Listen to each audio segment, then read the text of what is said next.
આમોદમાં ગૌ માતાનું કરુણ મોત. આઈ લવ આમોદ બોર્ડ પાસે ગંદકીના સામ્રાજ્ય વચ્ચે વધુ એક ગાય દમ તોડ્યો, તંત્ર સામે રોષ.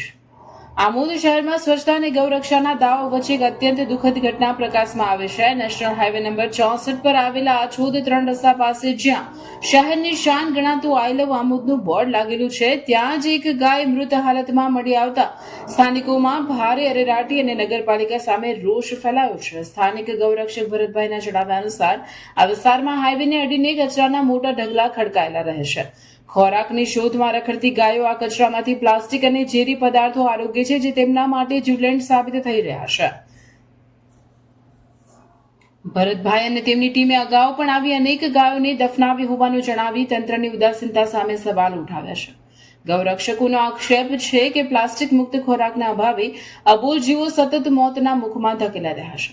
સ્થાનિક રહીશોનું કહેવું છે કે આ ગંભીર પ્રશ્ને વારંવાર નગરપાલિકામાં રજૂઆતો કરવા છતાં કચરાના નિકાલ માટે કોઈ નક્કર આયોજન કરવામાં આવ્યું નથી. હાઈવે પરથી પસાર થતા હજારો મુસાફરોની નજર આ ગંદકી અને મૃત પશુઓ પર પડતા શહેરની છબી પણ ખરડાઈ રહી છે. હવે શહેરજનો એક જ માંગ કરી રહ્યા છે કે તાત્કાલિક ધોરણે કચરાના ઢગલા દૂર કરવામાં આવે અને ભવિષ્યમાં આવી ઘટનાઓ ન બને તે માટે કડક પગલાં લેવામાં આવે. સવાલ એ છે કે શું તંત્ર હવે જાગશે ખરું? સુરેશભાઈ, આજે ગાય મૂઠ હાલતમાં પડેલી છે, એ તમે અહીંયા શેરડીના રસનું દુકાન ચલાવો છો, તો તમારા ધ્યાનમાં હશે કેટલા દિવસથી કે અત્યારે જ મેં કાલે જોયું ને. તો શું આજે બીમાર હતી કે કોઈ? એવી આપણને ખબર નથી. એટલે આ ગાય કાલની પડેલી છે અહીંયા મૂઠ હાલતમાં, એમ ને? કાલે હોર્નનું જોયેલું છે મેં. મારું નામ છે ભરતભાઈ ભીખાભાઈ વસાવા. આ કચરો ખાવાથી ગાયનું મૃત્યુ પામ્યું છે.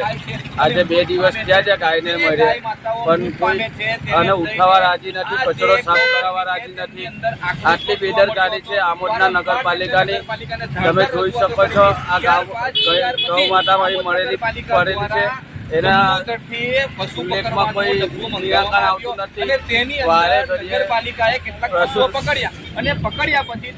ઘડીએ આ પશુઓને તકલીફ થાય છે. એના માટે પાંજરાપોળ બિનઆધારી ગાયો અમે પૂછીએ કે તો અમારી નો એટલે બિનઆધારી ગાયો છે.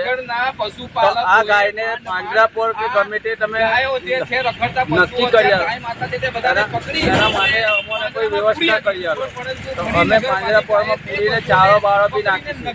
અત્યાર સુધી કેટલી ગાયો કચરો ખાવાથી મરણ થયેલ છે? અત્યાર સુધીમાં 1000 થી 2000 જેવી ગાયો મળી જશે અમારી નજરમાં. 2000 જેવી ગાયો તો અમે આમ ડબ્બર વિધિત કરેલી હશે.